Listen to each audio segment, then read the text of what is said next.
আসসালামু আলাইকুম। আশা করছি আপনারা সকলে ভালো আছেন। গাইস, আজকে বাংলাদেশের ছাত্র সমাজ নতুন করে এই দেশ স্বাধীন করতে পেরেছে।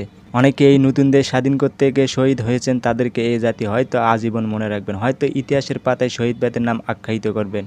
গাইস, ইতিমধ্যে হয়তো আপনারা দেখেছেন আন্দোলনকারীরা গণভবনে ঢুকে চেয়ার হাতে নিয়ে উল্লাস করেছে। এইটা দেখে মনে হয় এই দেশ আবার নতুন করে স্বাধীন হয়েছে। বাঙালিরা আবারও নতুন করে এই দেশ স্বাধীন করেছে।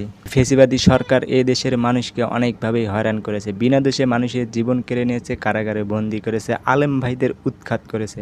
আর নয় কোনো বন্দী, আমরা সবাই এখন মুক্ত পাখির মতো উড়াল দেব এই বাংলার বুকে।